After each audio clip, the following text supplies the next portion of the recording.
Good morning. My name is Justin Jackson, and I serve as Executive Director of the Community Development Administration. I'd like to welcome you to the 2022 NOFA Workshop. The NOFA Workshop today will be conducted by a CDA residential development team, which includes Bill Rata, our Director of Housing, as well as Stephanie Christian, our Program Manager.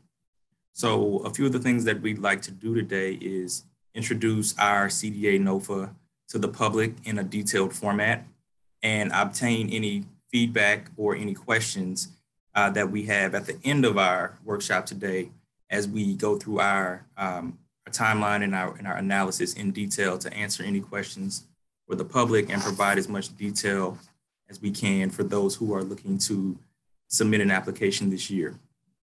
So we thank you all for joining in, and we thank you for joining us this morning. At this time, I'm going to turn the workshop over to our Director of Housing, Bill Rata.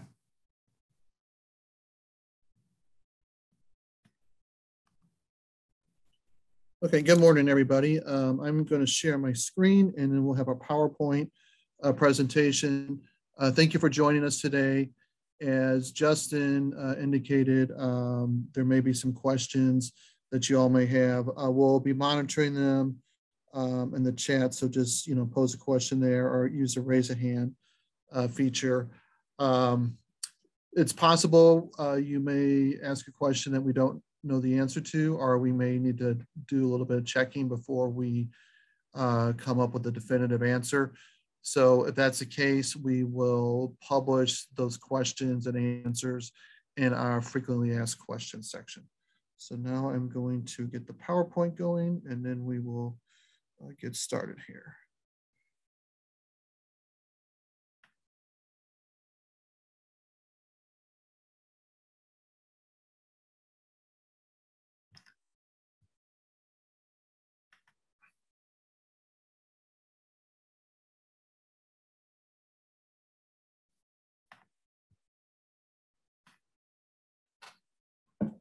Okay, so again, this is our residential development NOFA, or Notice of Funding Availability, for our housing programs here at CDA. And in case you don't know who we are, CDA, the Community Development Administration, is actually a division of St. Louis City government. And all of our funding comes from the U.S. Department of Housing and Urban Development, or HUD. And we conduct our programs in accordance with a consolidated plan, which is a 5-year plan that we have to submit. Yes. Bill, I'm sorry to interrupt you, but the screen is showing your home PC screen, not the PowerPoint. Okay, sorry about that. Let's see.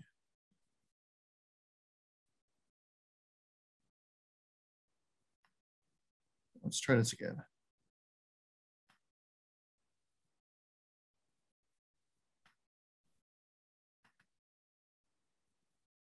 Can you see it now, Justin? Yes, there you go. Okay. Let's do it this way. Okay, sorry about that, folks. So again, we have a consolidated plan, which we are in the 3rd year of that plan. It was from 2020 through 2024. And under this plan, we work with other government departments in the city, different nonprofit organizations, as well as private firms, private developers. And our activities include housing development, which a component of that is historic preservation. We have a home repair program that we administer here at CDA, and we fund some other minor home repair programs, as well as business and economic development projects and social service programs.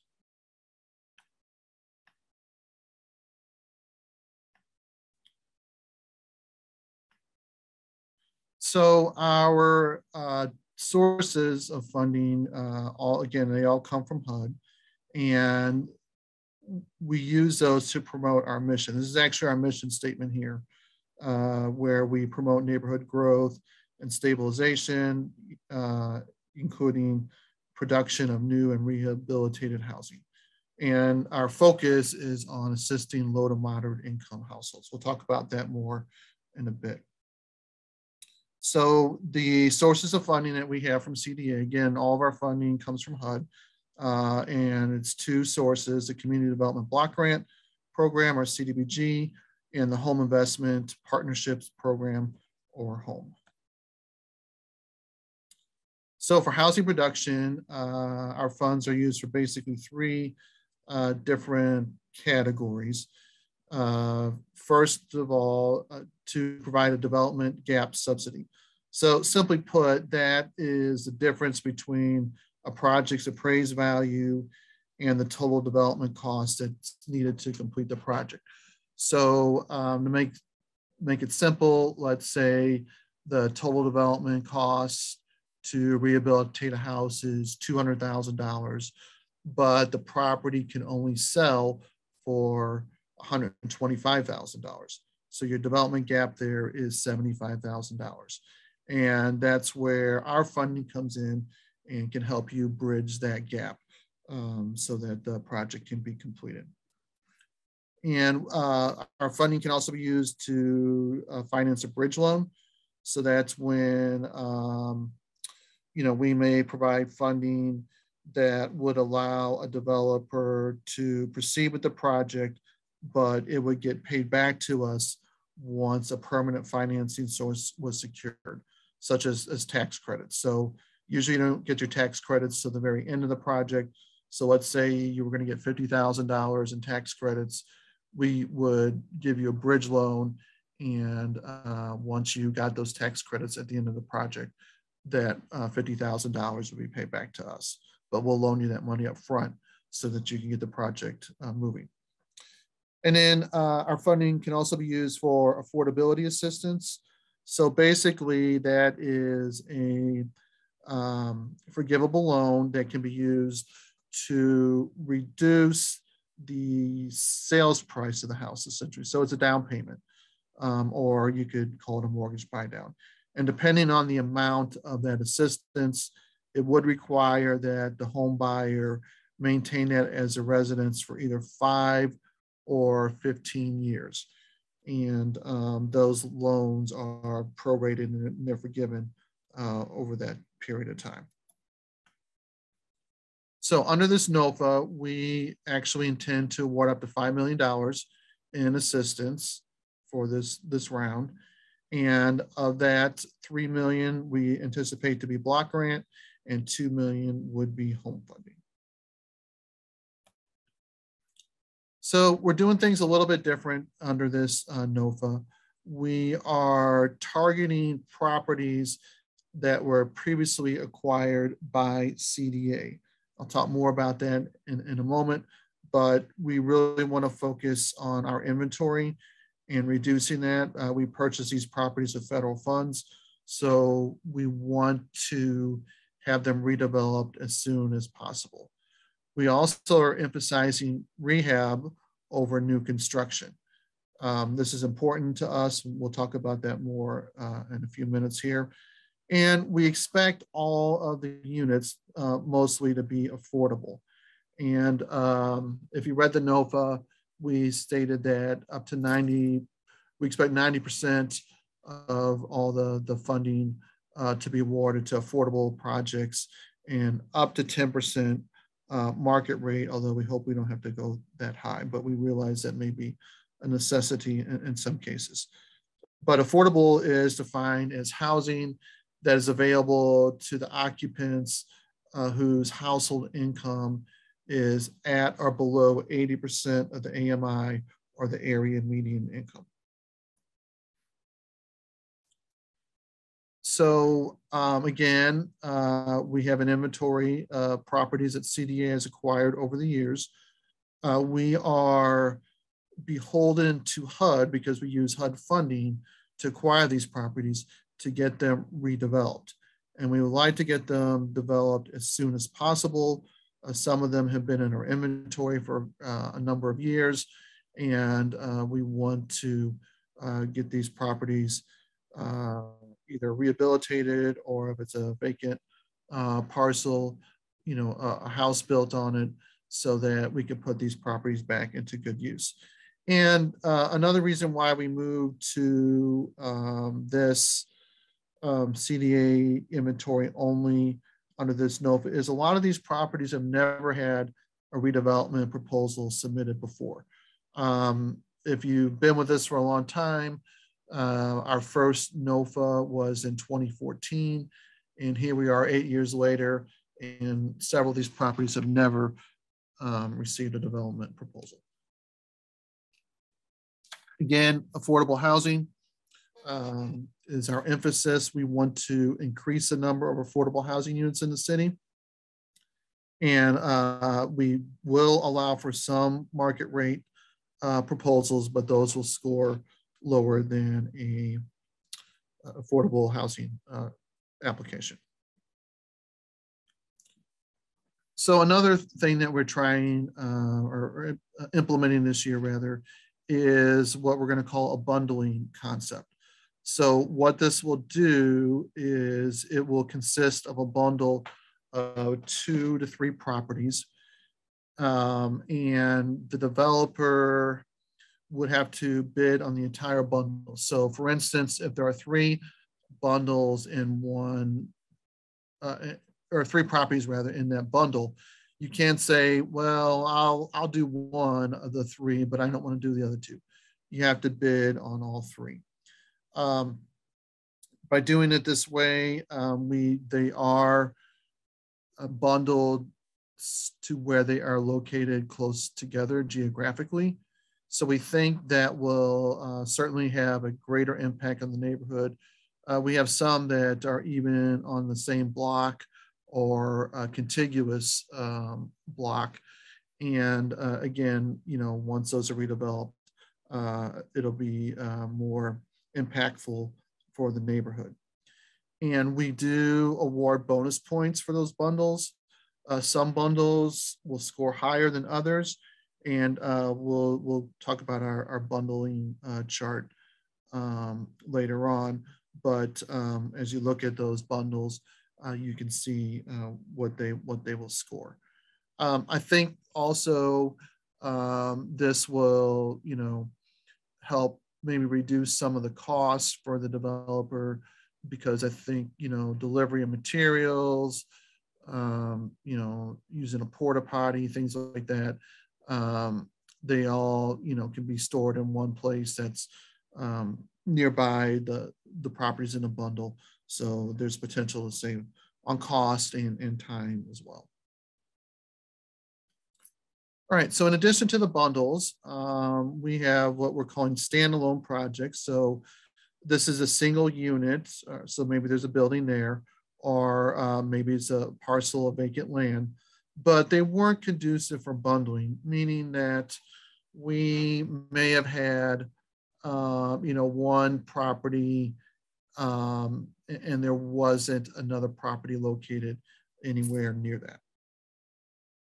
So it is important to the city and the CDA to get these properties redeveloped as well. Just because they're not near another one of our projects doesn't mean they're not important. We want to see those redeveloped. Now we think this would be ideal for maybe a developer who hasn't worked with us before. And it may be difficult if you're brand new, if you're just starting to get into development. It may be difficult for you to get the financing to do a bundle, of 3 properties. But if there's, a single property, that may be much easier for you to do. And then we do have bonus points for those as well. And again, some of these will score higher than others. So again, we want to focus on rehabilitation. And this is primarily to address the vacancy issues in the city. And on these properties where there's already an existing structure, we would prefer preserving those buildings rather than demolishing them.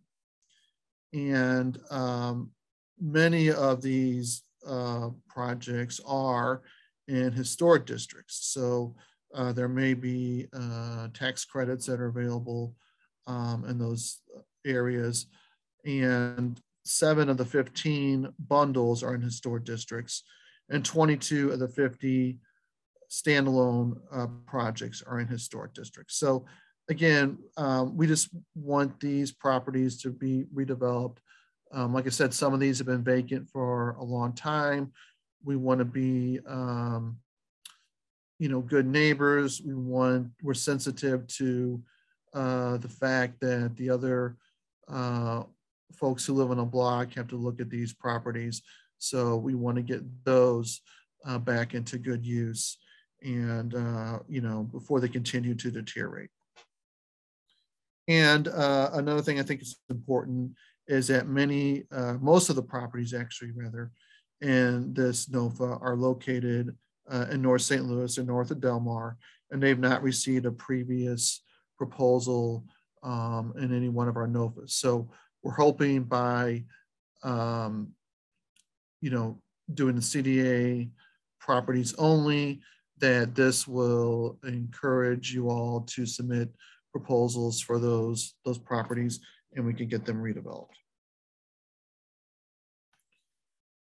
So additionally, besides the CDA acquired properties only, we also have a tool that was initially provided by HUD called a market value analysis.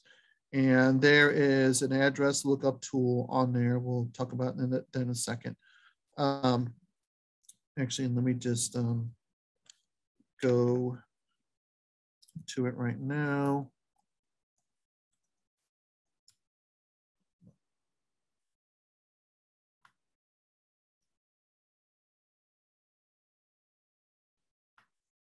Okay, can you all see this?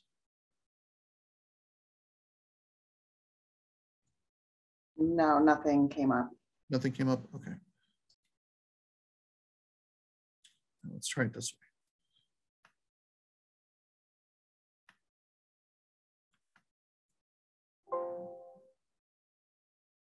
You see that? No. Okay. So it's, all right, let me go back to the PowerPoint. Can you see that, Stephanie? I can see the PowerPoint. Okay, all right, that's fine. Okay, we'll just have to stick with that. So if you look at the market value analysis, it is, and there's a link to it on our NOFA page, but there's an interactive map where you can see what category the market value analysis or the MVA that the property is located in. And the MVA categories that HUD wanted us to emphasize are what is called, well, they divided them up into letter categories. So, A through I, and A, B, and C are the market value analysis categories that are the most stable in the city. And then HUD really wanted us to emphasize our projects in the D, E, F, and G neighborhoods are our MVA categories, but we will certainly, we expect to receive a lot of proposals in the H and I neighbor or MVA categories as well. But you can look at that a particular address. You can type the address in, and it'll tell you what MVA category it's in. Another priority area, we'll talk more about these in a little bit, are what are called neighborhood revitalization strategy areas. This is a HUD determination, but there's certain neighborhoods that are located there. And, we just want to build upon strength. Maybe there's some asset that's already in that neighborhood on that block. And that's kind of what the MVA looks at. HUD wants us to kind of concentrate our investments in these categories. So,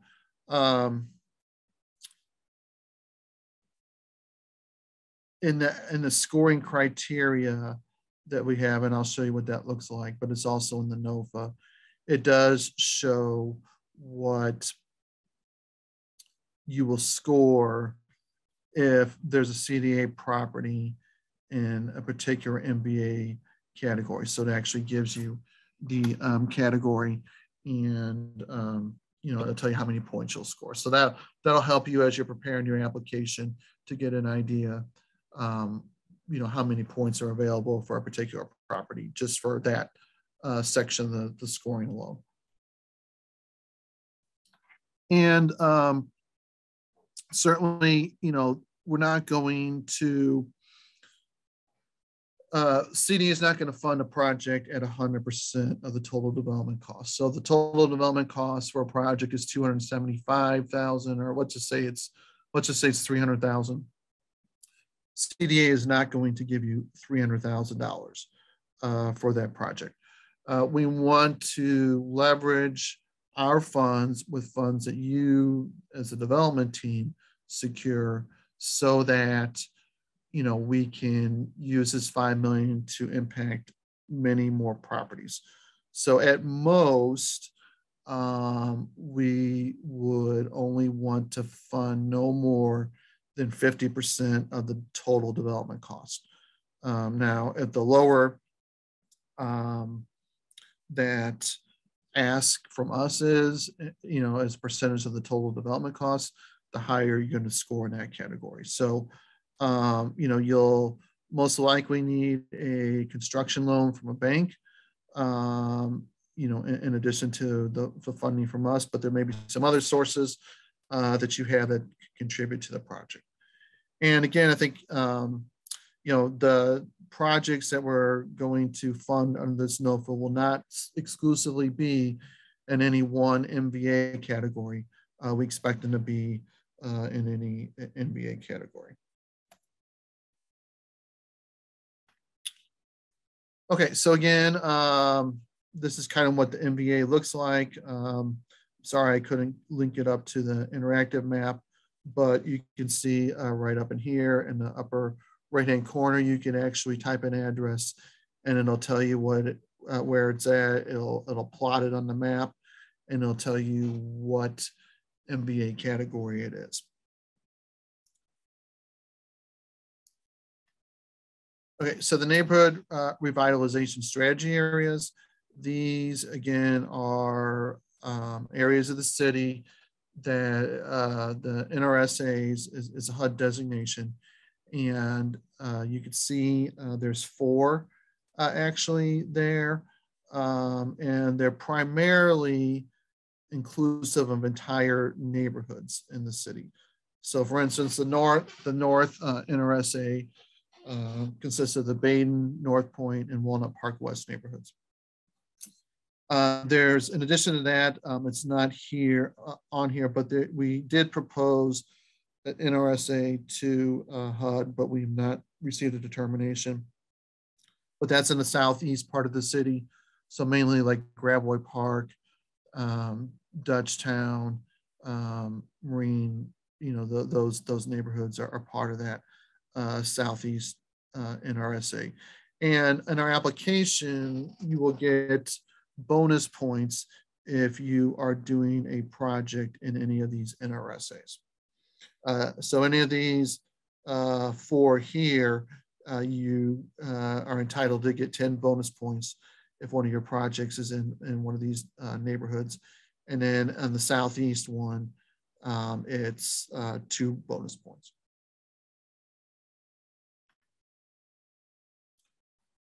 Okay, so again, we are prioritizing properties that CDA acquired, that they have time-sensitive deadlines through HUD. HUD wants us to see these projects redeveloped.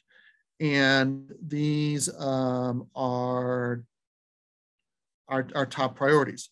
Now in the NOFA, and again, I'm not gonna try and share my screen because I don't think it's gonna work to see these. But if you look at Exhibits A and Exhibit C, it has a list of those projects by address and by the bundle as well. So we also, so that's on our website. We also have an interactive map, and there's a link to that there. And this PowerPoint will be posted on our website, so you can also click on any of these links. But when you go to that map, you'll see like the bundles, for instance, there will be a shape that you can click on, like an icon, and it will tell you what bundle number it's in, and different things like that. So if it's a standalone project, it gives you the kind of the same information. So that's a very useful tool. So we have all of the properties that we have that are available for funding under this NOFA on that map. And again, this is all our existing inventory. These projects require with block grant, something called Section 108 funds, and neighborhood stabilization program funds. So again, these properties have been in our inventory for a long time, and we just need to get them redeveloped. Again, we are entertaining proposals for both rehab and new construction, but again, you're going to score higher on the application if you propose a rehab project over new construction. And it's, I believe some of our bundles may be a mix. So you may have, I'll say there's a bundle of two, and one of them may be a new construction because it's a vacant lot, and the other one may be rehab, but they're close together. So that's why we bundle them that way. All right, so who is eligible to apply? Well, we are soliciting proposals from nonprofit developers. So a lot of active housing organizations in the city have applied in the past and have received funding from us before. As a matter of fact, this development right here was done by a nonprofit housing developer. And then there are two specific designations, and these are HUD terms. So a CHODO, or Community Housing Development Organization. That is a project based development. So you have to be certified for that particular project as a CHODO, and that's something we can do. I believe we have a link to that on our website. But it's project specific. So you just can't be certified as a CHODO and say, well, I'm not really sure where I want to do a project, but somewhere in the city. Well, it has to be project specific. And those certifications of the CHODO projects are only available for home funding. I should step back for a second and kind of discuss the difference between home and CDBG. So 100% of home funding has to be designated for households at or below 80% of the area median income. Block grant does not have that requirement. We can, certainly most of our block grant funding is spent for households, to benefit households at or below 80% of the area median income, but some projects can be qualified if it addresses slums and blight. And in those cases, it doesn't necessarily have to be sold or rented to a household at or below 80% of the area median income. If you are, say, a private, you're a for-profit developer, and you are planning on new construction, you have to have a CUBDO, or a community-based development organization, that sponsors your activity. That is a HUD requirement for any new construction project. So just make sure that you identify an organization that has been certified as a CUBDO. And again, we can help that organization get that certification. I would suggest looking for an organization that is in the area that you want to either build or that you want to build in, as opposed to, somebody on the other side of town, because most of them have a neighborhood focus and things like that. So again, that's only required for new construction activities using block grant funding. And again, as I mentioned, we do receive proposals, expect to see proposals from private for-profit developers. All right, so we just talked about the eligible applicants. There are some applicants who may be ineligible. So if you have defaulted on a previous loan with CDA, you're not eligible to apply.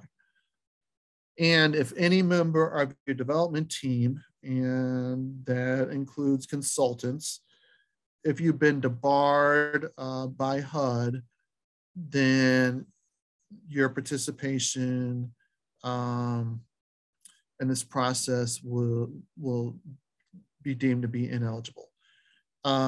We do also, if there is a conflict of interest working with the city or CDA, then that would be something that would not make you eligible to participate.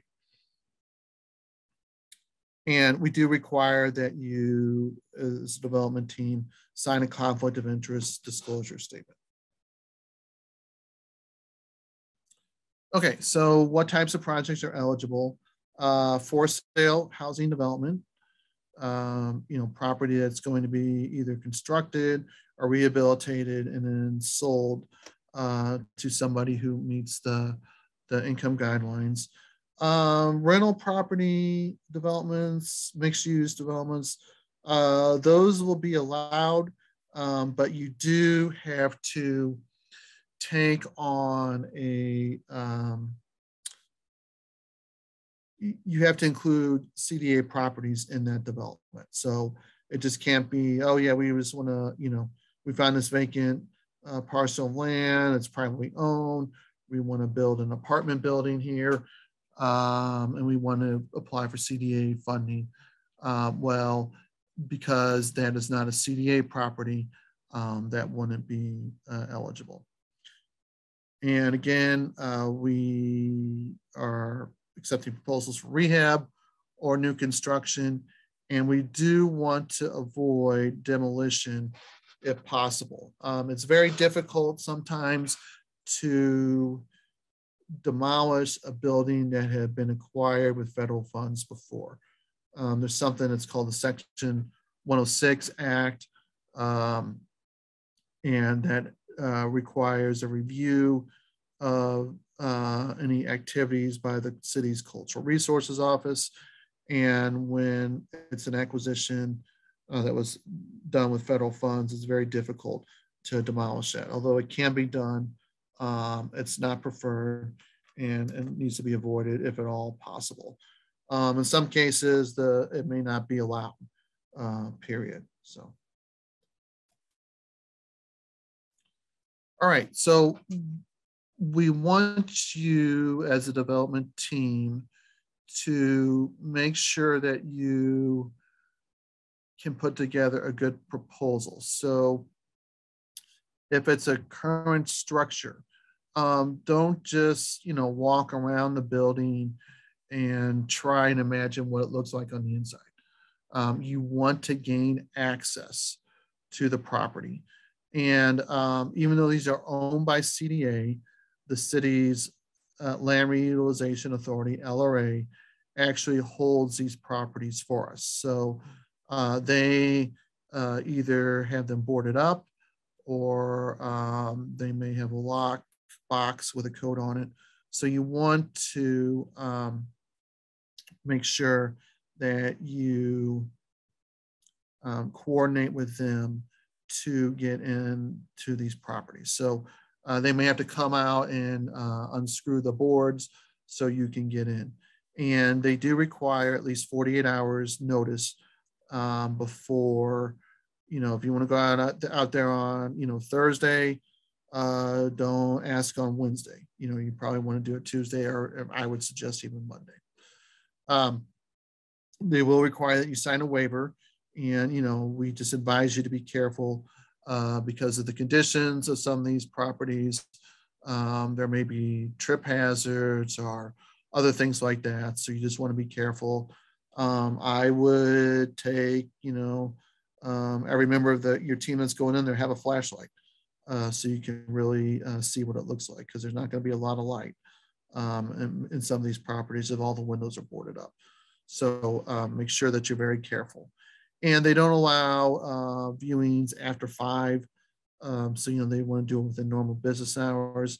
And the cutoff point to gain access to a property is April 8th. Our applications are due 3 weeks later than that, on the 29th.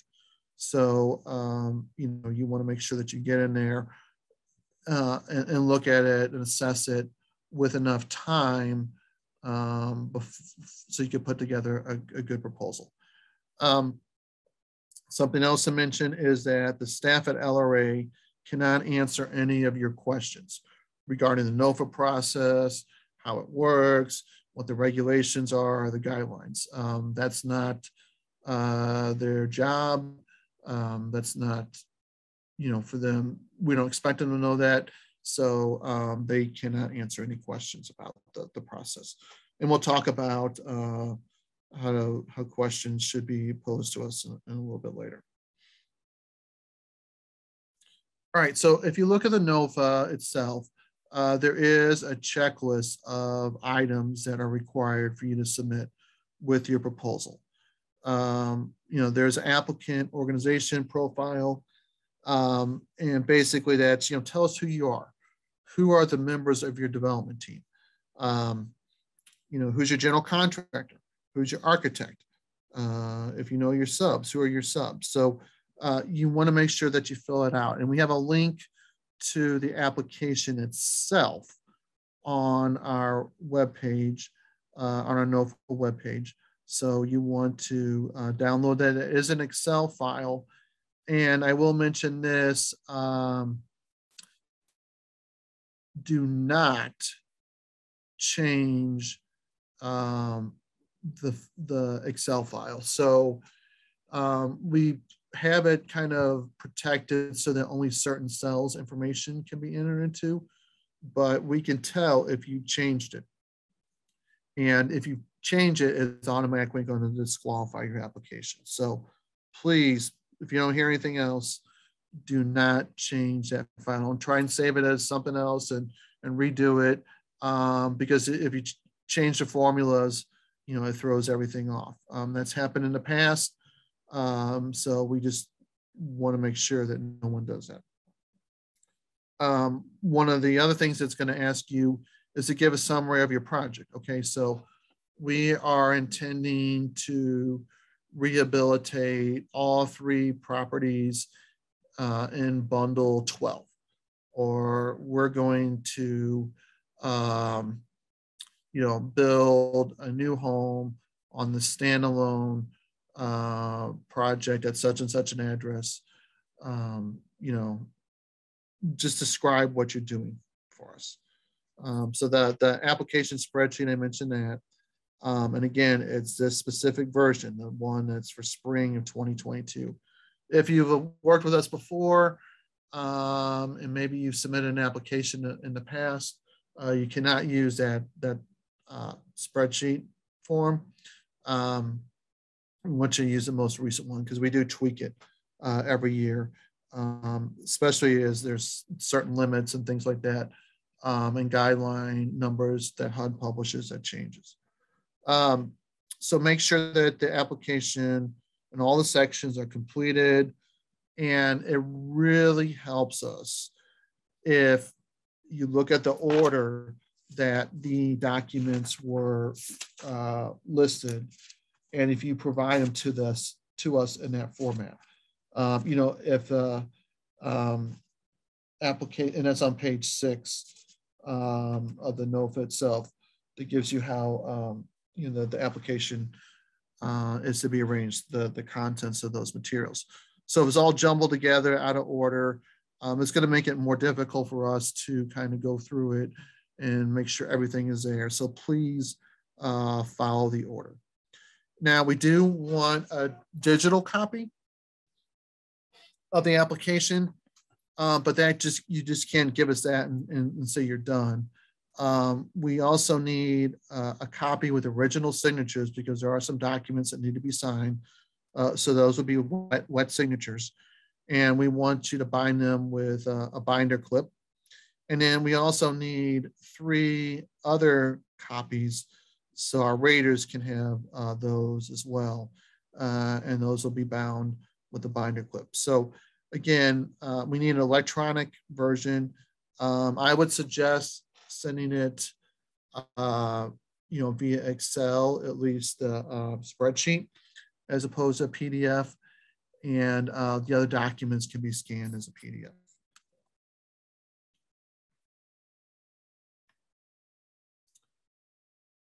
Okay, so again, your applicant or an organization profile, who is a development team, and what is their experience? Have they done projects like this before? Is this your first time? We need to know we're trying to assess the capacity that your team has to develop the project.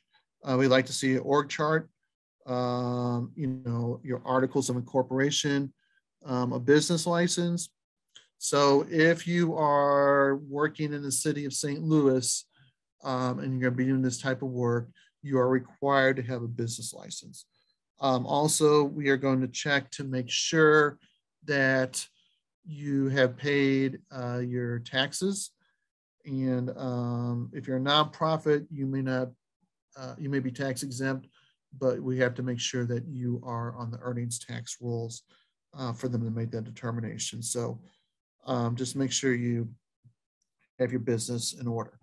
A certificate of corporate good standing, and the conflict of interest disclosure statement. So some other documents may apply. It's not going to apply to everybody, but if you are a nonprofit, we need proof that you're like a 501c3. And then we would need your bylaws, a roster of your board members. If you are pursuing either CHODO or CUBDO certification, you need to include a copy of that certification with your letter, with your application. And then we would want to see any development partnership agreements. Some other things, we want to see preliminary schematic plans, your site plan, your elevation, your floor plans. We don't expect you to spend thousands of dollars in an application that you may not receive funding for an architect to give us a full set of plans. But you need to have some preliminary schematic plan that you submit to us.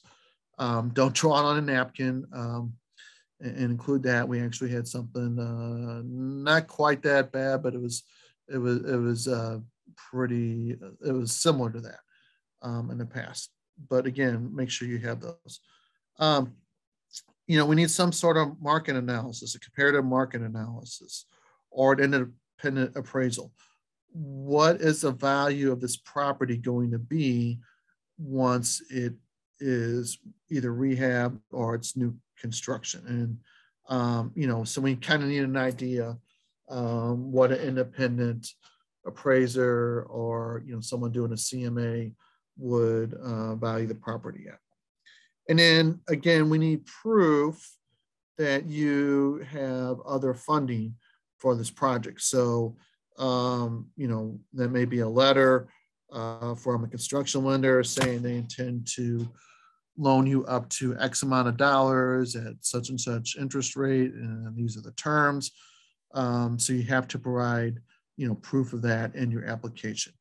If you don't have proof of that, then we're going to assume that you cannot finance the project fully, other than asking all the money from us. And this is important. We'll talk about it more in a little bit, but under no circumstances can you initiate the transfer of the title of the property until authorized by CDA. I'll talk about that in a minute, but don't do anything until we give you the green light. All right, again, this is very important. All application materials are due by 4 p.m. on April the 29th. That doesn't mean 4:05, it means 4 p.m. And just keep in mind that you have to go through security here in our office. There's metal detectors. They also have to take your temperature to make sure, kind of screen if anybody has a fever. With COVID, they're not even gonna let you enter the building. So you need to allow yourself ample time to get through the metal detectors and a temperature screening. And depending on when you come down here, there could be other people in line for different things. So, you need to make sure that you're through that line and up here on the second floor, dropping off the application by 4 p.m. And I'll also emphasize all application materials. You can't say, oh, I forgot to, include my, the letter from the bank on my construction loan. You send that to us at 4:30. It's not going to be accepted. It's too late. So I would suggest, dropping it off in person, because again, we need an original with signatures. You can mail it or FedEx or courier it, but it's sometimes lately with the mail delivery is slow, even FedEx. There's all kinds of challenges since the pandemic started. So if you're going to mail it or send a FedEx, you need to do it maybe a few days before it's due to make sure that we get it on time. All right, so every application that we submit will be reviewed, and except if you're an ineligible applicant. And if that's the case, we'll notify you as such. But we'll do what's called a completeness review. And if you pass a completeness review, you will automatically get 10 bonus points. I think that is kind of like a freebie. And since these applications are very competitive, 10 points can make a big difference in your final score. So if you give us all the application materials, everything that we asked for, and it's on time, and part of our completeness review is that we will look, for all these different application documents, and whether or not you have a business license, and make sure you're current on taxes owed. So if you can pass those things, you're going to automatically get 10 points. So we do have a selection committee, and all your proposals will be rated by staff here at CDA that has residential development financing experience.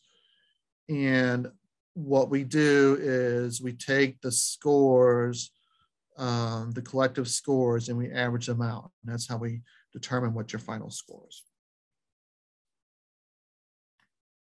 Okay, so this gives you an idea of what the rating sheet looks like. I just noticed now here we had the last one. Slide didn't get updated for 2022, but it does, the NOFA pages itself, or the application, it does have the scoring criteria there. So you can see that. And that gives you an idea of what we're looking for. And potentially you can see how your application might score. There's certain sections of it where all the raters are going to give you the same score, because your project, maybe, everybody has to score this a 12, or everybody has to score this a 18. it's in a D, E, or F neighborhood, so then it's a 4. The lower the AMI, the higher the percentage you might get. So if you're doing, housing at below 50%, 60% AMI, you're going to score higher. You see market rate, you might only get 1 or 2. 80% you get higher. So other parts will be maybe a little more subjective, but there are some where you can clearly determine based on the property that you pick or the bundle, what you may score in that category. Okay, so there are some compliance and underwriting guidelines that we have to adhere to. Again, the income limits, 80% AMI, HUD publishes those each year. Right now, they haven't come out with the 2022 guidelines. We're still working on 2021, but I imagine by the time the NOFA applications are due, they will have released the 2022 guidelines. Typically, they go up, although 1 year, many years ago, they actually went down. But I would imagine they will actually continue to go up, maybe not significantly, but they're usually adjusted a little bit. There is a maximum per unit subsidy limit, and that's mainly for home projects. So, there's a maximum amount, and that depends on the number of bedrooms in the property. So, the more bedrooms in the property, the higher that subsidy goes. But, if it's a home funded project, we cannot exceed that subsidy limit. Development cost standards. So we do have, if you look at the application itself, it tells you what the maximum developer fee is. And also for contractor profit and overhead, those are capped out. So I will tell you that if your developer fee is lower than the maximum allowed, you are going to score higher on that section. Although we know some of these are very difficult to develop properties. So you're going to probably need that maximum developer fee, and we won't hold that against you. Contingency, we want to make sure that you have an adequate amount in contingency. Some of the applications we get have maybe nothing in contingency or a very low amount. Even on rehab, for sure, there's always going to be unexpected things once you start tearing things open and uncovering things. But even in new construction, there could be something that comes up that you're not aware of. And with with the world situation right now and supply chain shortages, cost of materials going up, gasoline now is averaging over $4 a gallon. All these things can affect your development budget. So make sure you have an adequate amount of funds budgeted in the contingency line. Again, we want to see that you're leveraging what you're asking for funding from us with other funds. Again, we don't want to fund more than 50% of the total development cost. And if there's something in your application that's, it's a little bit unusual, then explain that to us. There's a narrative section in the application itself where you can actually kind of tell us what's going on. And if there's not enough space there, if you want to send us the supplemental sheet or sheets kind of written out or typed out for us, that would be beneficial. One other thing I'll mention too on the application itself.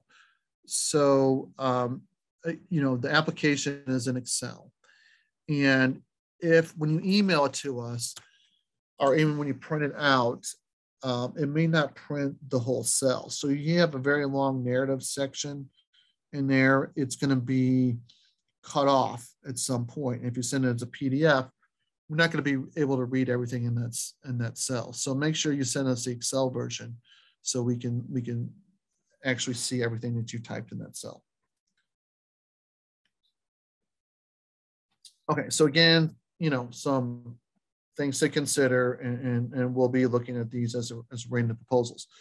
But we're emphasizing properties that we have deadlines with HUD to complete. We want to get those rehabilitated or new construction on those parcels as soon as possible. The multiple owned CDA, city-owned properties, what we expect is, so maybe there's a bundle of, let's say, 2 houses. And on either side of one or maybe both of those houses, there may be a contiguous LRA owned parcel, not owned by CDA, but you may include that in your development proposal. And then I think that would certainly make that more attractive to us, because now, in addition to the CDA owned properties, you're going to, redevelop the ones adjacent to it. So just, think about that, if there's a way for that to work, if that makes sense. Now, the same thing would apply for those standalone projects. We may have one parcel in between 2 LRA parcels. And our parcel may have a building on it, maybe the one to the left of it does, and the one on the right maybe is, a vacant lot. Well, maybe you might want to throw that one on the left in there and maybe use the one on the right as a side yard or something like that. So there are some other things you can do, in addition to submitting proposals for our properties. Coordinated neighborhood efforts. So maybe there's been some development in the neighborhood already. Is this close to that? If it is, cite that in your application. Let us know that what you're working on is going to support those efforts. There may be an opportunity to do some mixed housing or mixed income housing, and if so, explain that. There's a sustainability plan and an action agenda. We do award points for that, so look at that. And if your proposal speaks to that, let us know. Again, if it's in a neighborhood revitalization strategy area. And then also looking for projects that have strong community support. So, a lot of folks will, they have the support of the alderman, for the development proposal, but, is there support beyond that? Does the neighborhood support the project? Is there a nonprofit that you're working with that's supportive of the project, or maybe they're your CUBDO? So, we want to see that the neighborhood is going to support the project, and you will score higher in that category. Okay, so there are some other things that you need to consider in your proposal. So Section 106 review. So Section 106 is part of the, that's the name of the act. It's referred to as Section 106. It's congressional legislation. And basically that is historic preservation. So, excuse me, is your project going to maintain the architectural integrity or significance of the property that you are going to rehabilitate? So you would want to consult with Jan Cameron in the Cultural Resources Office. We put her contact info there, her email. And, Jan can kind of sit down with you, look at your schematic plan, and give you some feedback on that. What you don't want to do is, oh yeah, we're gonna totally change the character of this building, and design something that's more modern and things like that, she's not going to sign off on it. And if you can't get a 106 review, once you've been awarded funding, you're not going to be able to do the project. So we want you to consult with Jan ahead of time, and you will actually get, more points on your application if you can, if you consulted with her and what you're proposing to do appears to be compliant with the regulation. CDA design review guidelines, there's a link on our webpage, but they're here. But we're pretty much in concert with what Cultural Resources requires, but there's some additional things that we require as well.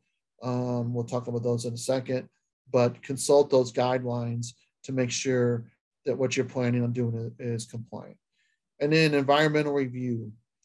Some of you may be familiar with this, others not, but HUD requires that any projects that receive HUD funding have an environmental review conducted before anything on the project can start. And that includes transferring ownership of the property. If anything like that occurs, it is what HUD calls a choice limiting action.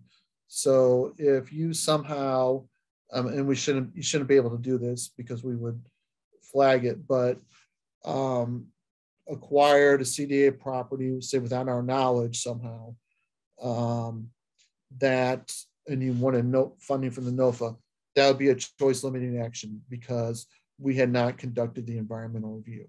But things to look out for in Trey's contact information is here. So if you want to build a house, say that's right next to Interstate 70 or Interstate 55, or it's 50 feet from a railroad track, or 25 feet from a major intersection, those are going to have noise issues that are going to most likely prohibit anything being done there. Trey can do a calculation to see if the noise levels are going to prohibit construction there, but HUD just simply doesn't think it's a good idea to build a house right next to an environment where the noise levels are just so loud, it really diminishes the quality of life. Now, if it's a rehab project and maybe it's next to the highway or a major intersection, railroad tracks, things like that, there are ways that rehab can be done. You may have to, because that building was already there, it's already existing. We may have to do some, additional noise attenuation things, but it is possible for that to happen. Some other things we have to look at, if your property that you want to do was next to a dry cleaners, there may be some issue, or if it was right next to a gas station and the gas station's been abandoned, that could be an issue because there could be environmental hazards on the site. So you may want to consult with Trey before you, about a particular site. All right, so MSD review, that's the Metropolitan Sewer District. All of your projects are going to require that MSD sign off on those projects. They're going to be looking at, maybe the sewer, but more so what is the runoff, stormwater runoff that would be possible once this property is redeveloped. Or maybe there's an existing problem there. Will your project diminish that issue and make it better? The environmental assessment or review, we talked about that. Let's say housing. So if this is a rehab and the property was built before 1978, you have to have a plan that shows what you're going to do to make the property lead safe? How are you going to remediate the lead hazards that are in the property? And that plan has to be submitted and reviewed to us. Radon. So if it's new construction, we would just recommend that you design and budget for putting a radon mitigation system in. It's a lot easier on a new construction project than it is a rehab project. But on the rehab, we do have to get radon below the threshold, the level of concern. So we would require a radon test. And if it comes back and the radon levels are high, then you're going to have to put a radon mitigation system in there.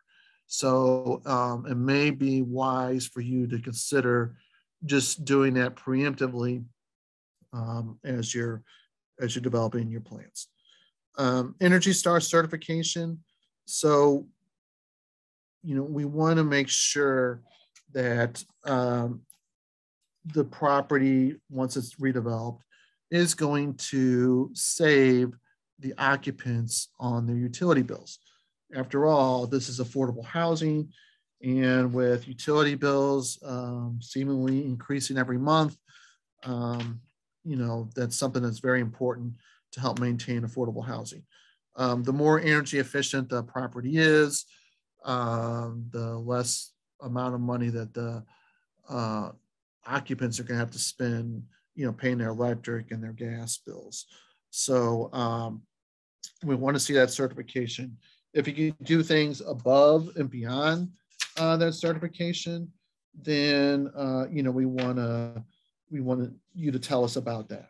And maybe you're going to do green building or LEED or something like that. So tell us your plans there. Accessibility and adaptability.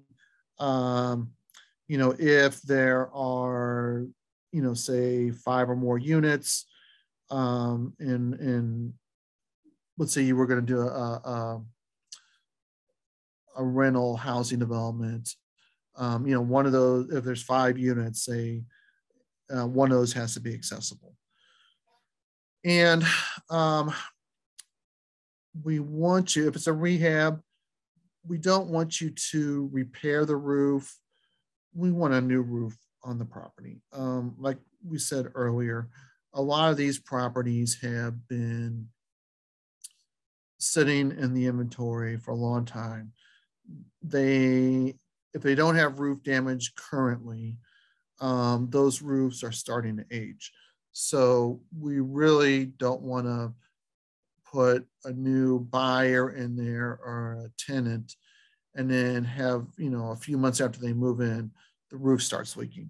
So we are going to require a new roof on a project or on rehab. So make sure that you budget appropriately in your application. Okay. So MB, or minority business enterprise, WB, women business enterprise participation. There's different thresholds. So if the total development cost, meaning your building permits, the sum of those is less than $1 million, then the requirements are 25% MBE and 5% WBE. If the sum of those building permits is over $1 million, then you would have to get approval of your project by the contract compliance department of, it's run out of SLDC, Sales Development Corporation, and you would contact Stacy Fowler, and her phone number is right there. I'll skip section 3 for a second. Davis-Bacon, that is basically paying prevailing wages. And if you have a block grant project and it's 8 or more units, then Davis-Bacon applies. If it's home, then that threshold is 12 or more units. I would say that, and this is important to note, let's say you have other federal funding sources. Maybe you have money from MHCC, the Missouri Housing Development Commission, and they're going to give you funding for 6 units in your project. And then you're going to apply to us for 3 more units. Well, that's 9 units. Well, your money from us is less than 8, but if you add that with MHCC, collectively, there's 6 and our 3, that's 9. That means the whole project is subject to Davis-Bacon. So you just want to keep that in mind as you're budgeting your proposals as well. Okay, I am going to stop right here for a second. I'm going to turn over to Stephanie Christian to talk about section 3, and I will stop sharing my screen and let her share hers. Thank you, Bill. Hello, everybody. We just wanted to pop in a little bit more additional information about section 3 to help prepare you for some of those additional regulations and guidelines that go along with accepting an award with HUD funding. Let me get my screen pulled up here for you. Oops.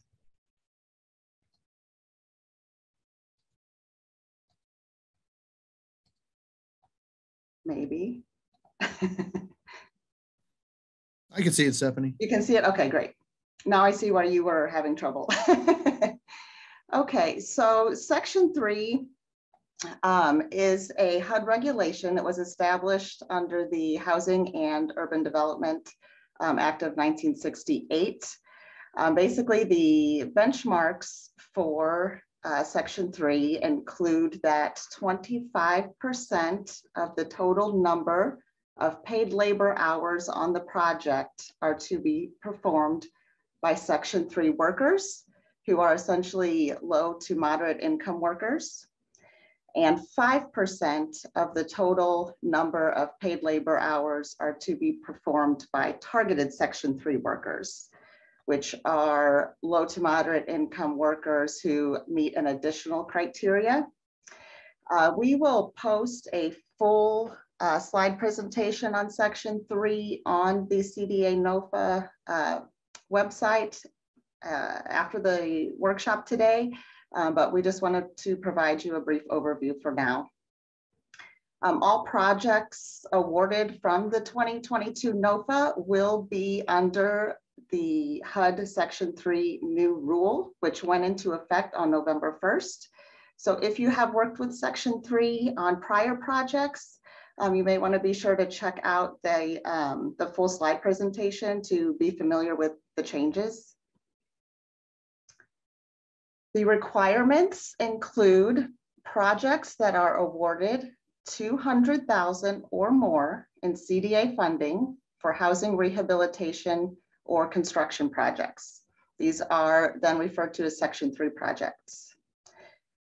So the section 3 requirements will apply to the entire project, not just the portion funded by CDA. CDA must issue approval of your section 3 plan prior to the start of your project, and quarterly reports will be required to be submitted to CDA throughout the duration of the project, as well as a year-end report starting from the date that you're issued your approval letter through completion of the project. The section 3 approval process is basically after the NOFA awards are announced, the CDA housing analyst who's assigned to your project will forward all of the new section 3 projects to the CDA section 3 coordinators. And a coordinator will reach out to you via email with their introduction, an outline of the requirements, and they will provide for you all the necessary forms. And once you complete the forms and return them to CDA, your section 3 coordinator will then review those forms, and they may request additional information or supporting documents or any corrections on the forms. So once all of those revisions have been submitted and all the requests have been met, as Section 3 participation has been approved for your project, CDA will then issue you an approval letter for you to move forward. So just a couple key things to remember. So first of all, just a reminder, there is no action required for Section 3 during the application process. But after you are awarded and you do receive a contact from your Section 3 coordinator from CDA, you'll want to start working with them as soon as possible to help you get through the process smoothly. And it's important to remember that construction will not be permitted to start until your Section 3 plan is approved. So that early action will benefit you to get your project moving as quickly as possible. As well, the project will not be able to close after construction until all of the reports have been submitted. So that is just a basic overview. Again, we will post a full slide presentation with some more details if you'd like to familiarize yourself with that after the workshop today. And that is all for me. I'll go ahead and stop sharing and turn it back to the others. Okay, thanks, Stephanie. Share my screen again. Can you see this? No. No, okay. All right, let's try this again.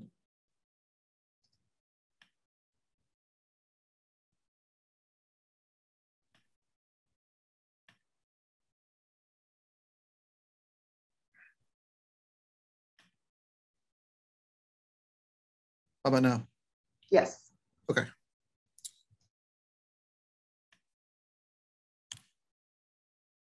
All right, if you are submitting funding for a rental project, you need to have a property management plan. So, you know, you need to have an experienced property management firm. If you don't have a property management team, then it's likely that you're going to have significant problems with your project. So make sure that you have a professional property management company that has a lot of experience. You know, we want to see your operating budget, and that's part of the application. You know, how much are you intending, do you think you're going to spend operating the project? You know, you're going to have to build in a capital needs assessment. So, you know, maybe 10 years from now, we're going to have to replace this. You know, 3 years from now, we're going to have to do this. So make sure you complete that. A lot of the rental applications received in the past did not provide the capital needs assessment. So if that's required, make sure you do that. And there's also an affirmative fair housing marketing plan that's required for rental projects. Okay, so notification of awards will be done after we have completed the reviews, and we will notify everyone in writing of their status. If they received an award, if they didn't receive an award. And we will publish the list of the awards on our website. If you did not receive an award, I would encourage you to, we do offer a debriefing. So we will go over your application with you and discuss it with you, and in the hopes that that will put you in a better position to apply the next time we have a NOFA and get an award. That has happened before, where someone applied, didn't get it the first time, took advantage of the debriefing from us, you know, accepted the feedback, made improvements, and then the next application, they're able to get funding. So please, if you don't get funding this time, don't give up.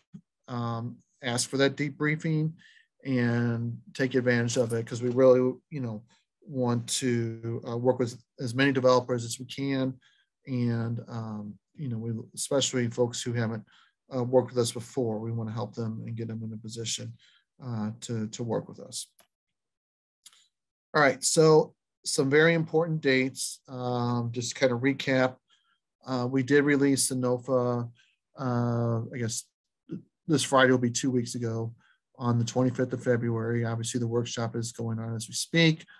Preliminary design review, talking to Jan Cameron, that last date for that is April 15th.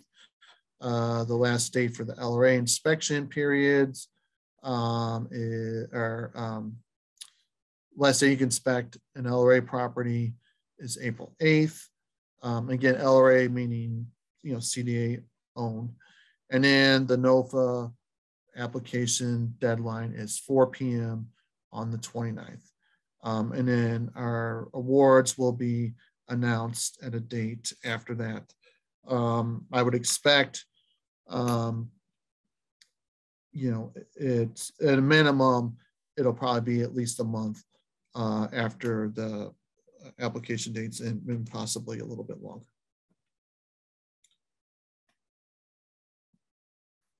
All right, so CDA is an equal opportunity employer, and our funding all comes from the U.S. Department of Housing and Urban Development.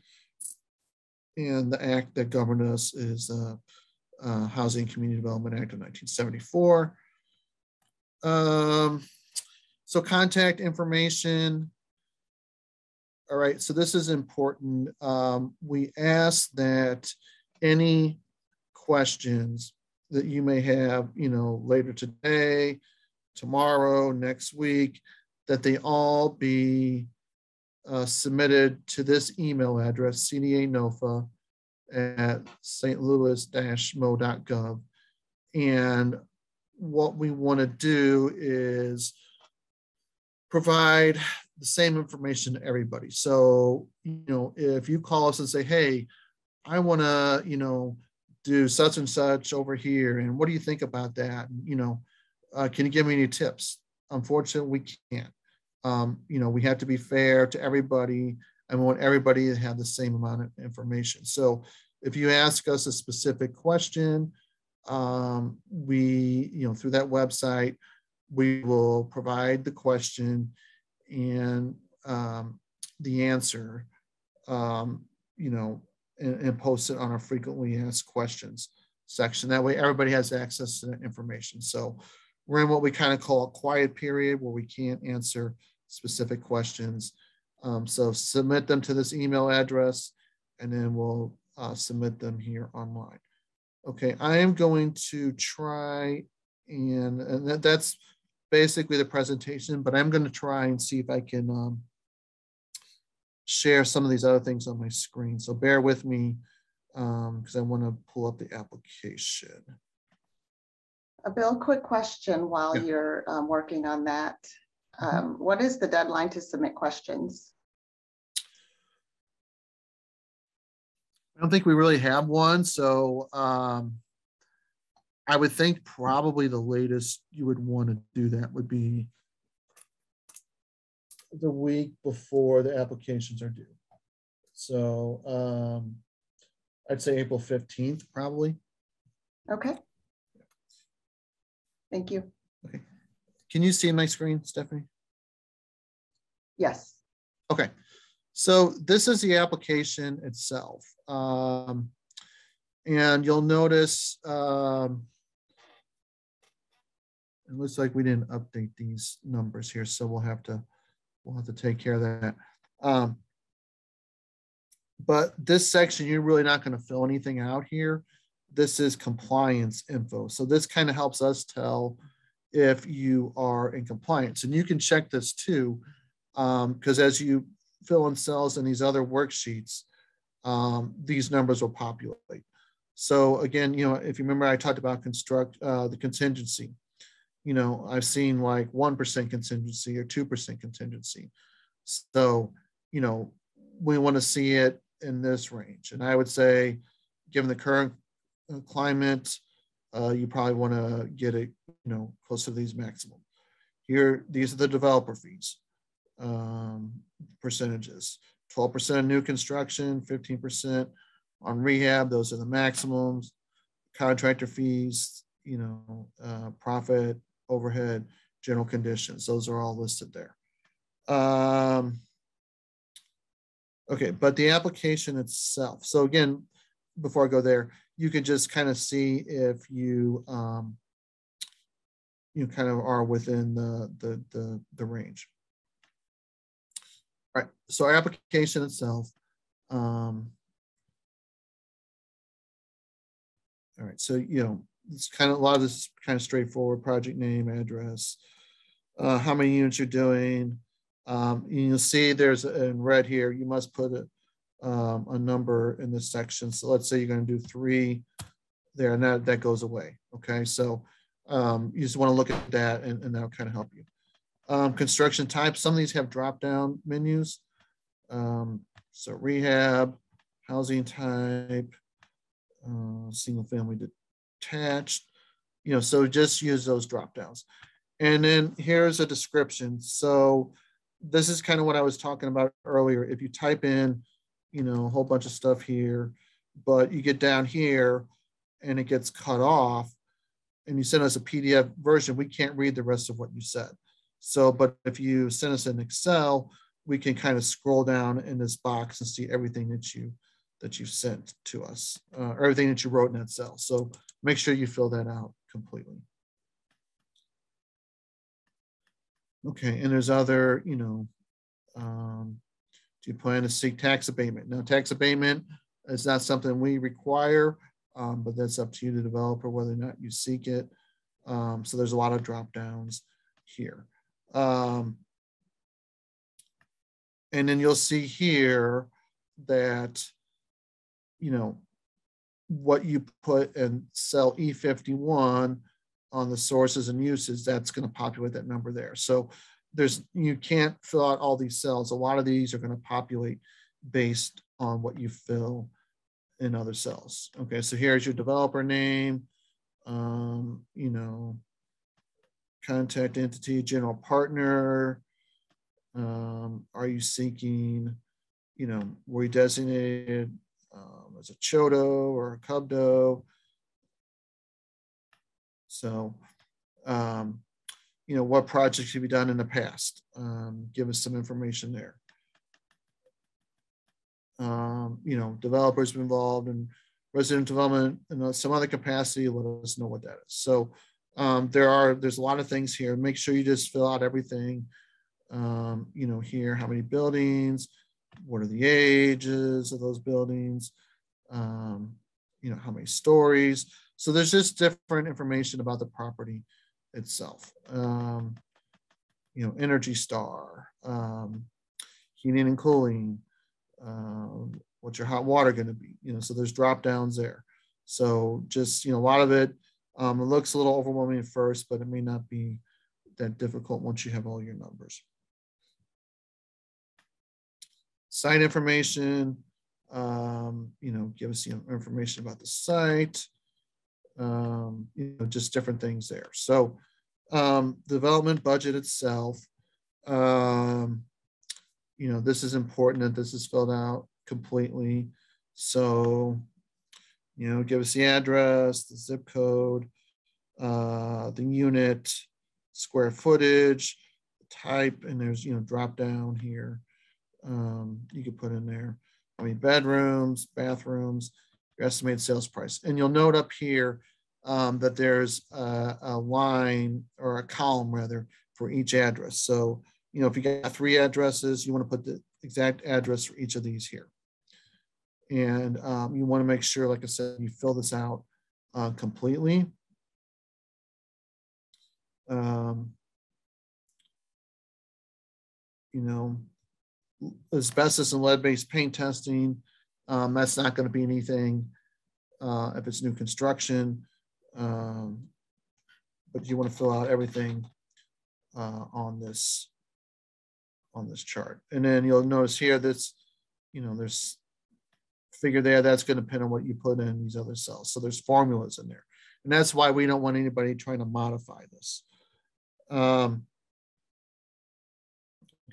so then construction cost, So on this, make sure you look at this carefully.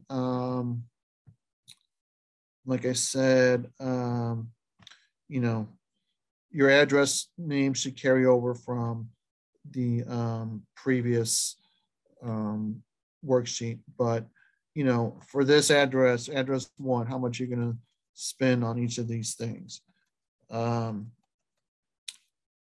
know, so you can see there's line items for everything. And you know, I was talking about roofing earlier. You know, if you had to put a new roof on the house, you know, don't say $4,000. That's not enough to replace a roof. So make sure that's an accurate number. Okay. And then, so you can just see there's all these different line items. You know, and not everyone's going to be applicable necessarily, but you need to fill out the ones that are. Okay. And then you'll see here, like there are signatures, things, names and dates, and that's why we need wet signatures on an original copy of the application.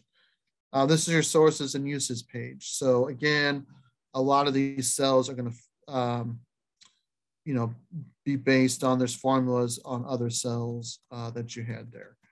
You know, your development gap, if you fill this out correctly and make sure if there's anything in red, that means you didn't fill out the this worksheet correctly. So make sure that you check that and that you don't have any error messages. You know, we want to make sure again that what you're asking from us is not more than 50% of the total development cost. If there's any notes specific to something on this sheet that you think we need to know that may not be evident from just looking at a number, then type that there. So we kind of know what your thought process was and what you were thinking there. So again, just make sure that this is completely filled out and it's filled out correctly. Okay, buyer affordability, a lot of times this isn't filled out completely as well, but you know, your estimated sales price is going to carry over from what you put on this sheet based on the sales price, which you would have put right there. But you know, is there a down payment that's available? Maybe they're getting some other down payment assistance besides what you may offer in the project. But a lot of folks don't fill out this section rather here. And then by not filling this out, we can't really calculate how affordable it is if you don't give us a projected interest rate that the buyer is going to get or their terms. And, you know, so and what projected taxes may be, insurance, things like that. Make sure you fill that out for each and every address that's in your project. Your NBWBE. So you know, who is the, maybe you have a plumber, you know, ABC Plumbing Company, and they're a certified MBE, and maybe your HVAC company is a WBE. You know, give us their name, put their amounts in the applicable column. So that would fill that out. Rental analysis. So if you are doing a rental project, well, let me back up a second. So this is a rental conversion. So this is not for rental projects, I'm sorry. But if you're using home funds and the project does not sell, and it's within 9 months after the project is completed, then it has to convert to a rental project until such time as the property is sold to a qualified buyer. We had one project a few years ago that went up to like the very last day of the 9-month period, and it happened to sell. Otherwise, it was going to have to convert to a rental project. But if it is going to have to convert to a rental project, you know, you need to make sure that you're filling out these cells so that there's adequate funding coming in from the rents being paid to support all the debt service on the property and anything else like repairs and taxes, insurance, that kind of stuff. All right, this loan calculation sheet, that's going to populate from what you've filled into other cells, but it's also going to be the basis of your disbursing agreement and your legal documents if you receive funding from us. And then your draw sheet will kind of look like this. You know, you see the various categories and the amounts there. They'll be populated the CDA percentage that we're going to pay based on what you've put in this one here. And then Exhibit C, that's just kind of like a summary of all the funding sources and the categories in the project as well.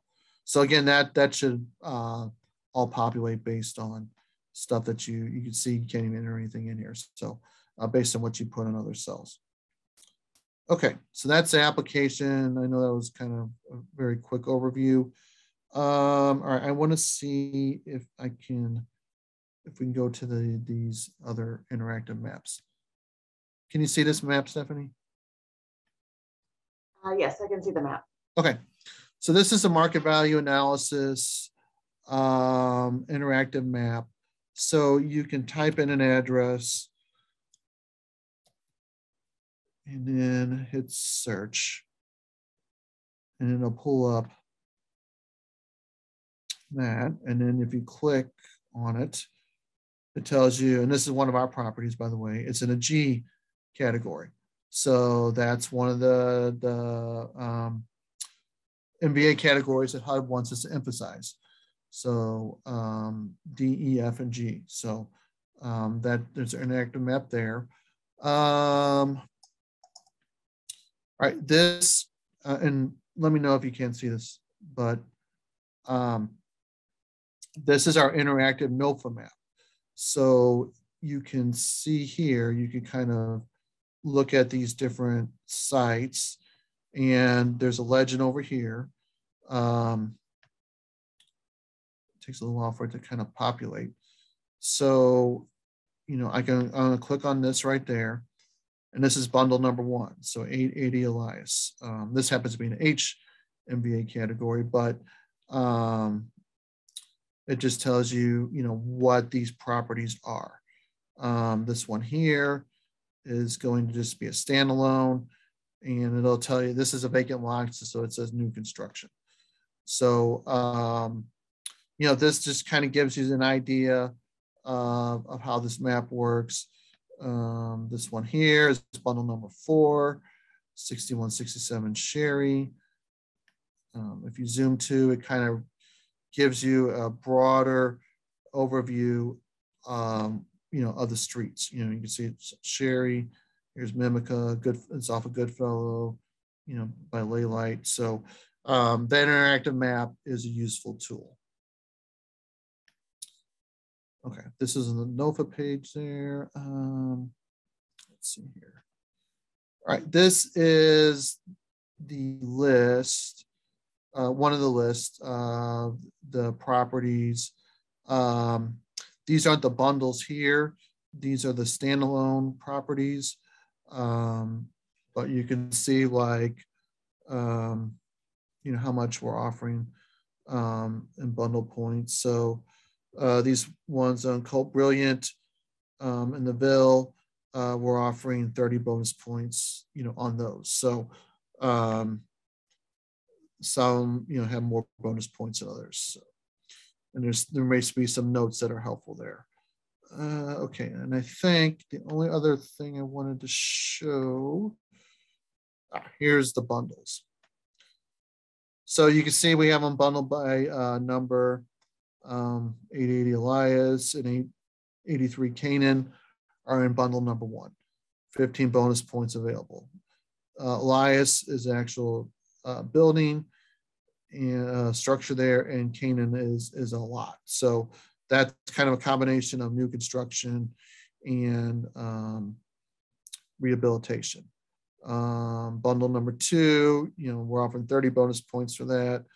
There's two projects that have structures, and there's one that's a vacant lot. So that gives you an idea of how that goes. Okay.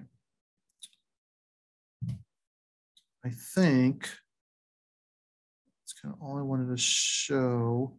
So again, just look at our NOFA page. There's a lot of links there.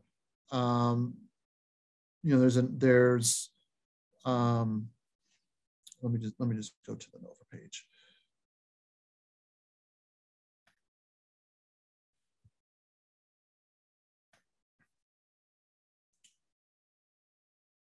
All right, so there's the NOFA itself. That's that link. The property map, you know, of all the exhibits are here, these two. The NRSA boundaries are on this one. If you click that, here's our design guidelines, the conflict of interest, disclosure statement, the required documents for the application. They're also listed in the NOFA. Here's a link to the interactive map where you can see where our bundles are, our CDA properties, the MVA map, that's interactive as well. There's a section 3 section. Here's the application, the Excel file that I pulled up earlier, affirmative marking, affirmative fair housing marketing plans, and a conflict of interest disclosure. So we will post this spreadsheet or this PowerPoint on this website. Again, here's a reminder of the dates. The questions that we've received so far are published here. You can see that and the answers, and any other questions we get, we will publish those as well. And are there any questions in the chat or anything? I don't believe so at this time. Okay. Well, I guess then I wish everybody good luck. We're excited about this. We are looking forward to reviewing a lot of quality proposals, and we're excited to see what the end products will be once these homes are rehabbed or they're built, the impact they'll have on the block that they're located in, the neighborhood they're located in, and the city as a whole. So we're really looking forward to working with you all. We're hoping to see a lot of proposals, and I don't have anything else. Justin, I don't know if you're still on, if you have anything you want to say, final words? No, I don't have anything additional, but thank you to both Bill and Stephanie for today's workshop presentation. And thank you to everyone who attended today. Oh, it looks like we just got a hand up. Okay.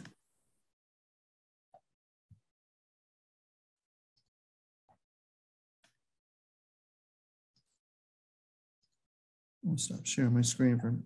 Laverne, did you have a question? Yes, what I like to ask about is where you say the bundle properties versus you non-for-profit and the community that selected properties that's not in the CDA package. Would you lose more points than picking those properties that's in those bundles or standalone that y'all selected, or if community organization already selected other properties and purchased them, want to do those? So Laverne, if I think I understood your question, you're kind of breaking up there a little bit, but I think, is your question, do you have to do a CDA property, or can you do something else that maybe the neighborhood organizations acquired? Is that the question? Yes. Okay, so you have to have at least one CDA property, whether it's a standalone or if it's a bundle. Okay. So that, but that has to be included in your proposal. So what I think may happen is that somebody, there may be a standalone property and LRA owns another property next to it or across the street or something like that. That you as a developer may say, I'm going to do that one as well. So that would be how you would have to handle that.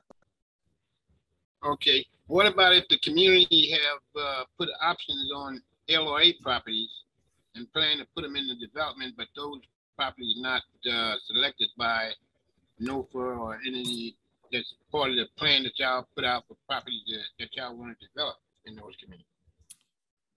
Well, again, there has to be a CDA property included in your application. Right. We HUD is looking to us to get these redeveloped as soon as possible. So that's why we're limiting it to this round. Once we're through with all the properties we've acquired through CDA, and it won't be this NOFA, certainly, it may not even be the next one, then we'll be able to open it up for other projects. All right. Thanks a lot. You're welcome.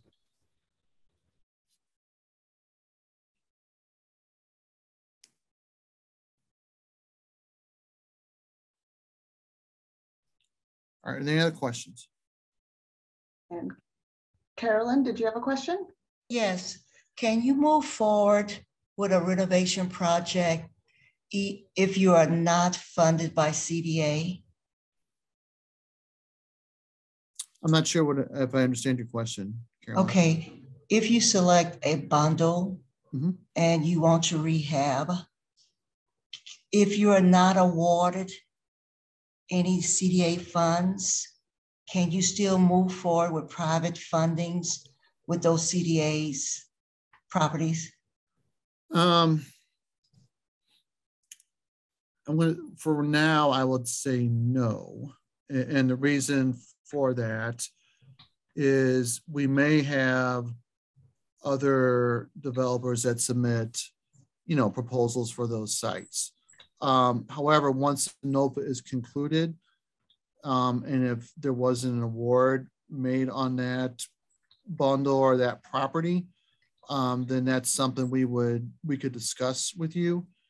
After that, in general, the project would have to meet what HUD calls a national objective. So it would have to be rehabilitated, and sold or rented to a person who met the income guidelines, or in some cases, you may be able to acquire the property from us, even if you don't get funding, if you pay back the initial acquisition costs. So let's say we paid $5,000 for it. If you pay us $5,000, then we could dispose of the property that way, and you can do whatever you want with it. But until the NOFA process, including the awards, is concluded, it would be a little premature to discuss that. Okay. And this is a competition, so there is a possibility that more than one person can bid on one bundle or a particular bundle? Correct. Yeah, we fully expect that'll happen. Oh, okay. Huh. Thank you. You're welcome.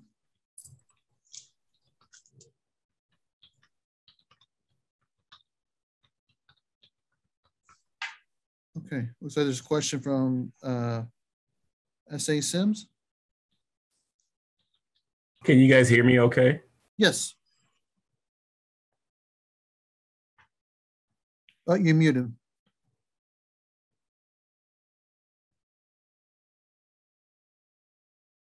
I'm sorry. When I neglected to hear when the CDA list, the housing list, is that on you guys' website? It is, yes. If you go to Exhibit A, there's a property map, and Exhibit B, both of those have the list of properties, and they're actually in the NOFA document itself. Perfect. Thank you. You're welcome.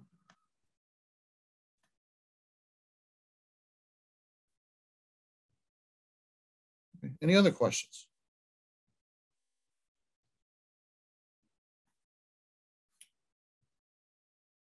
Okay, I don't see any others. I think then that will conclude the workshop. And we thank you all for your participation and your interest. And good luck, everyone.